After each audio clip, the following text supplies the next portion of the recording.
Hello. So today I want to tell you about the game Sand Art.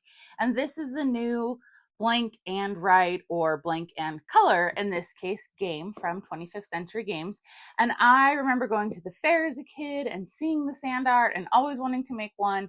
And I don't think I ever did. And really, I probably would have made it and then not cared about it. But this is a game based on sand art. So everybody is going to get a paper. It is for 2 to 4 players that looks like this. So over here is where you are going to collect all of your colors of sand. And then here is your bottle. And as you can see, there are different lines denoting different areas, and they have different amounts of dots in them because that is how you know how much sand goes in those areas. And then there's these vertical lines that when you fill or horizontal lines, when you fill everything up to those, you're going to get some additional abilities. So you are trying to get your bottle filled in the way that scores the most points. The game comes with enough colored pencils for everyone. I'm not a huge fan of colored pencils. I feel like they're kind of scratchy, so I prefer to use markers, but these are supplied with a sharpener and you can substitute if you would like to. So everybody is going to get a hand in their color. Obviously, I'm green. And the way that this works is we have a workbench in front of us. And the number of cards in the workbench will be based on the number of players playing. And so we have a workbench that looks something like this. So if I take my turn, I can move my hand as far down the workbench as I want, and I can pick either the top action or the bottom action because there's 2 different things on here. So starting out, I'm probably going to go at the bottom because I don't have any sand to mix yet, and I would get 5 yellow sands. So on my yellow, I would put 5 lines, slashes through them, and then when I use them up, I'd color them in all the way so that I know, because first you have to collect the sand, then you can add it to your bottle.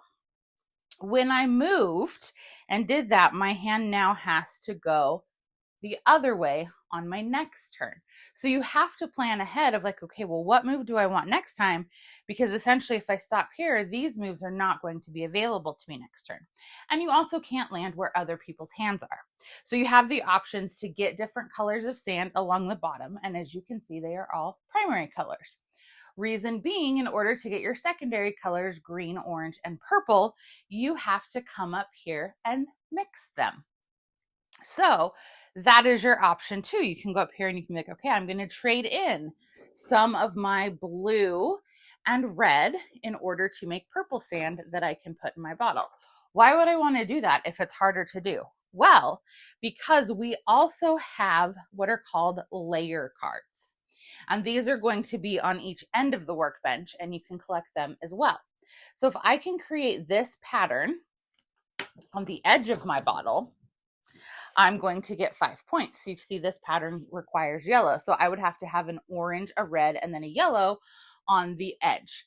If I can do that multiple times, I can score this multiple times. Then you have your 3-point edge cards, and they are going to be your primary colors, so they are going to be easier to achieve, but they do have to be in the order shown. So the 5-point ones always will have a secondary color in them, which makes them more difficult to achieve, but worth more points. Then the other thing we're doing in this bottle, because we're not just filling it in willy-nilly, is each game we will have 3 pattern cards that we are trying to achieve. So here, if I can do these lips and they must be in this color, I will get 9 points for every time I can do that. And it shows you on here exactly how to do it. Then there's this falcon. If I do it in primary colors, I will get 11 points. If I do it in a solid secondary color, not a mix of them of primary or secondary. So like all blue, all red would get me 11 points. All purple, all orange would get me 19. And then if I can do this tree in all green, I will get 17 points. So those are the big scoring things. The other one is the first person to finish their bottle will get this. And then there are color objectives. So at the end of the game, whoever has the most of each color in their bottle will get some points for that. So how do we actually fill our bottles?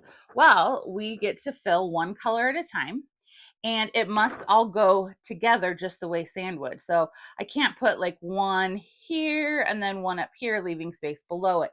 You have to actually, gravity, go by the rules, and you must use the number of dots to determine how much of your sand you use. Some spaces have no dots, which means you can fill them for free when you're filling other colors. And then you also have the option as one of your turns to kind of shake it up, where it lets you shake a little sand over into an area that you need it for free.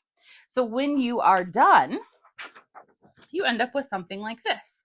So you can see on the side, I have my color patterns that I would have scored with cards.